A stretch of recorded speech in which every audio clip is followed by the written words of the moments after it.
বছরের প্রথম দিন পিকনিক করব না, এটি কি কখনো হতে পারে? তো সেই মতো আমরা কিন্তু রাতে প্ল্যান করেছিলাম পিকনিক করব। আর আমরা বসে পড়েছি তাই পিকনিকের তোড়জোড় করতে।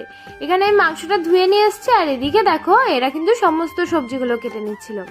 তারপরে আমার বোন একটুখানি চ্যালেঞ্জ করলো লঙ্কা নিয়ে, আর তারপরেই কিন্তু ওকে দিয়ে দিয়েছিলাম খেতে মোমো, যাতে ঝালটা চলে যায়। আর এদিকে দেখো ততক্ষণে কিন্তু রাইসটাও হয়ে গেছে। রাইসটা কিন্তু আমার বড় এখন মিক্সিং করে নিচ্ছিল সমস্ত ভেজিস দিয়ে। রাইস হয়ে যাওয়ার পরে এখানে আমি মশলা কাটছিলাম, কারণ তাড়াতাড়ি করে মাংসটা রান্না করতে হবে। এখানে দেখো মাংস রান্না দেখে আমার বোন চলে এসছে একটু হেল্প করবে, কিন্তু তারপরে হয়ে গেল আসল কাণ্ড। ও তো মাংস দিতে গিয়েই ভয় পাচ্ছিল। তো ফাইনালি আমার বর মাংসটা কষে আমাকে একটু টেস্ট করতে দিয়েছিল, বেশ ভালো হয়েছিল। তারপরে একটু নাচাগানা করার পরে আমরা কিন্তু সবাই একসাথে খেতে বসে পড়েছিলাম। আর আজকে সমস্ত রান্না কিন্তু আমার বর নিজের হাতে করেছে।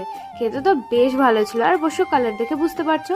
তো তোমরা কে কে 1 জানুয়ারিতে পিকনিক করেছো অবশ্যই জানো, আমার চ্যানেল